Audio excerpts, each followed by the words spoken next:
everyone. This is update for December 3, 2022, day 283 of the war and of the date update. So as always, I'm going to start with general strategic items and then I'm going to switch to Ukrainian battlefield. So the first and very unusual topic is that Russian Minister of Defense suddenly and urgently visited Belarus, which is country right above Ukraine, to the north of Ukraine, to basically, sign or extend basic agreement on military cooperation. And then Belarus president, after that sort of unexpected and announced visit, said that now both armies are working as one. So again, it was very strange. It's Saturday, unexpected. The agreement was actually signed on the airfield, like literally 1 hour after he landed. He didn't even go first to Minsk, which is the capital. So the whole thing looks very unusual, let's put this way. Don't have more information, don't have more thoughts, but the whole, as I said, very strange situation. In addition, there was that another comment that came from Belarus president, that the war will continue as the West is not willing to start, is not ready for negotiations. And then the other one is that basically Belarus is preparing for potential NATO attack, which is obviously bogus, but at the same time, it's there is a smoke and there is probably fire under all of this. Where it's all headed is unclear. At the same time, in Ukrainian military always sort of talking about potential attack from Belarus, and it's very unlikely. There's simply not enough resources in Belarus army. There's simply that it's too small. For those who sort of knew, I mentioned before that the real sort of size of Belarus army is somewhere around 15,000 battle-ready soldiers. That's all it is. And even there, it's a big question of the willingness to actually do anything. Basically, there's clearly very low desire in Belarus's society to get into this war, essentially. So, and then there's not enough Russian troops to launch new offensive from the north on Ukraine and potentially Ukrainian capital. So this whole talks about potential second invasion from Belarus are essentially some sort of distraction from the real sort of problems on the battlefield. In other news, and actually it's not the news, if you listen to what I was saying, it was about like months and a half ago, sometime in October. So now it's sort of on Bloomberg, which is probably the best quality economic and financial news outlet. So they mentioned that Russia has assembled a fleet of 103 crude oil tankers, to basically evade sanctions or evade this price cap that the West is putting on it. They purchased 10 to 15-year-old tankers on the world market, and they will try to kind of create, we call it black market, gray market, whatever market you want to call it. And there's definitely, as I said, there are definitely buyers for crude because there is just simply not enough of it in this world. Then Russia, except in different situation now, Russia and Iran. So it's, I don't know to what extent it's true, but there are reports that Iranian leadership asked Russia for help with basically destroying Iranian opposition or basically putting down civil war that starts in Iran, because they don't have enough resources, they don't have enough knowledge, and so on. The real sort of know-how from the Russian side how to do it is really, uh, you know, being completely merciless and basically shock by brutality. That's really what the know-how that Russia can introduce to Iran. Basically, apparently, the local authorities are not cruel enough. Russian advisors will come and help them to how to be brutal enough, basically. Then Now this is Ukraine and US and West. So on December 7, US senators, which is upper chamber of the US Parliament, uh, will be uh, will be giving secret or classified briefing on help to Ukraine. There is 37 billion on the table that needs to be approved by the US Parliament, and apparently that there is some sort of not enough support, or there is a lot of question starting to pop up in the U.S. Parliament. Why are we helping so much? So they will, the executive branch of U.S. government will have to resort to providing more sort of secret information on the reasoning for it in order to convince the parliament to continue support of Ukraine, which I think is going to be there. I don't think it's going to change, but but this is, if you really think about this, this is another, small sign of the sort of, uh, you know, tiredness of this war, and parliament starting to question why we are there, beyond just sort of general, like, okay, we're trying to help Ukraine, but as everybody knows, it's about maintaining like existing world order, right? Status quo.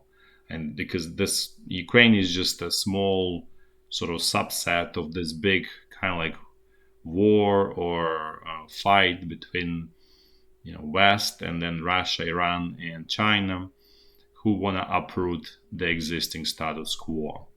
And another sort of potential battlefield is Taiwan, as everybody understands, that. So the real reason for helping Ukraine is really maintaining status quo. In this way, if you really start thinking that way, then you realize it's not really about helping Ukraine, but it's actually helping itself, right, to survive. So that's the that's a driver behind all of the support. And in this case, interest of Ukrainian population, Ukrainian citizens, Ukrainian society are aligned with the interest of the West.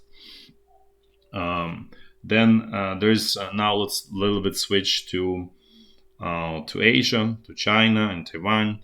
So the head of Japanese Liberal Democratic Party is going to visit Taiwan on from December 10th till 13th. So as you can see, there's a lot, sort of this huge traffic happening to Taiwan. So I mentioned yesterday, UK. Representatives from UK Parliament there, then from the US Parliament now, Japanese, representative of Japanese party. So as you can see, there's definitely some kind of negotiation. Something is happening there, and the sort of behind the scenes in terms of some kind of preparation or negotiation, or some kind of plan being discussed. It's very unclear, but it's very clear that something is going on. At the same time, there was a statement, I think, by 42 US, I think, senators or representatives, don't remember, who were saying that basically kind of like telling China that it should not use sort of strong force against the COVID lockdown protesters, essentially, which I'm pretty sure extremely irritated Chinese leadership, because obviously they view it as intrusion in sort of their own into their sovereignty. No, I'm not supporting. It's very clear that those protesters have right to protest and all of that. There is no question. And this, as I mentioned before, this lockdowns, they are not about solving health problem. They are about controlling population. That's really what they are about. And as I said before, again, the situation economically becoming so bad that this flare-ups of all riots and so on will happen more and more in China, essentially. Now let's actually switch to situation in Ukraine. In terms of power grid, is still there, still hanging on. Situation is bad. So basically, it's like you're heavily wounded person who is kind of like in coma, and so it's stable in coma. That's the best way to describe Ukrainian power grid situation. In terms of ordinary people, they're switching to power generators, which is very expensive because it burns a lot of fuel pretty quickly, and opportunities to earn money in Ukraine right now are extremely limited. As I explained, the economy is essentially non-existent in Ukraine. The best sort of what you can get if if somehow you work for the government, essentially. That's just who still kind of like okay surviving through all of this, or you have some niche business that's sort of not going to get affected by the bad situation, by the sort of bad economy. So, like for example,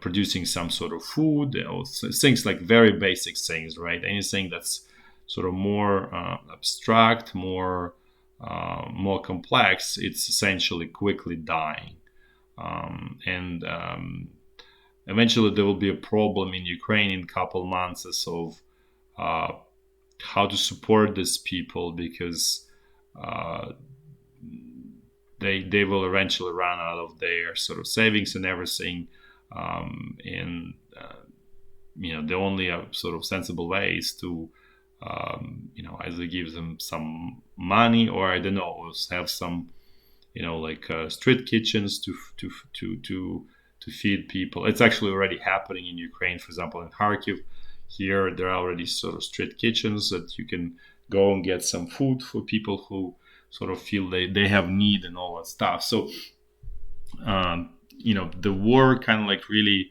turning into this true like ugly phase where people becoming totally destitute, and essentially they have to, many of them, not all of them, but many of them will, especially those who live in large cities, will have sort of rely on external support somehow. So how this is going to play out remains to be seen. Now let's actually switch to the battlefield. We're going to start as always from the north and then go in a clockwise fashion. So the situation along the state border is pretty quiet, nothing sort of pretty stable there. Now let's move to North Lugansk front line. So things here also overall quieter. Only one Russian attack here south of Nevsky. No Ukrainian attacks. So as I said, this sort of theory or idea that the Ukrainian side is slowly losing initiative here is in my opinion becoming more and more sort of true and realistic, and eventually this is going to be just we'll see what happens, because as I said, there is high chance that Russia will launch offensive sometime in January. Who knows, maybe even as early as second half of December. Now let's move to North Donbass front line, where situation for Ukrainian side is the most critical. Really, things are not going well there as a whole. So it was fairly quiet day today, with exception of Soledar, where there was Russian attack. Then there are also unconfirmed report that Russian Wagner mercenaries managed to capture this village Pidhorodne here, sort of like north east of Bahmut, or almost northeast. So essentially, this really, if you know, and as soon as I have more confirmation, I'll update. But if that's sort of true, situation becoming sort of worse by day essentially, because you remember south of Bakhmut there's quite a huge progress by Russian troops, and now the northern sort of flank is becoming sort of also in very difficult situation. So the question of basically leaving Bakhmut is becoming um, more and more sort of realistic for you. Not, I'll say not realistic, but sort of more and more sort of on the table for Ukrainian side. So this is again the Pidhorodne, as you can see. So this salient is becoming bigger, and the whole point that this salient is kind of like moving a little bit more and closer to the west. So essentially, Russian side is um, will have soon fire control of these two roads. That one that goes through Chromove and then Ivanivsky. So as you can see, right, once this is once I advance as far as Berhivka here, as you can see, and then maybe Klishivka, it's really gonna be uh, like pretty much sort of writing on the wall that Ukraine will lose Bakhmut at that point. So otherwise, it was sort of relatively quiet day. Not much happened here, but that's just sort of normal. Apparently, I would think that Wagner mercenaries are regrouping to continue their attacks here. Now let's move south. Let's see what's going on central Donbass front line. Things here are more or less the same as always, and much more stable for Ukrainian side. So all these three typical areas is north of Avdiivka, then Pisky Salient and Marinka. Russian troops attacking here without much success. So things are much better shape here. And at the same time, I want to mention that this Pisky area is sort of second area where there's quite a bit of concern, but it's not as bad as how things are developing around Bahmut. Now let's look at the Zaporizhya front line. Things here are sleepy as always, so there's no changes here. That's it for today. Thanks for watching, and until tomorrow, bye bye. Oh, one more news I forgot to mention about the sort of general. And I will try to do this energy sort of overview. But there is first news coming out of Switzerland where they say that they are banning electric vehicles because they're putting too much stress on the sort of power generation, power grid. So if I will be ready to discuss this whole sort of energy system, and what works and what doesn't, then I'll mention about that, and I'll explain in more detail why electric vehicles, they just don't work. Even I'm not even talking about the pollution that's being created to manufacture them, which is actually much more horrific, much more worse than actually what we got from diesel fuel and gasoline. But they don't even work from just technical perspective, from a perspective of power grid that exists everywhere at this point. But we'll probably talk about that tomorrow. Thanks again for watching, and until tomorrow.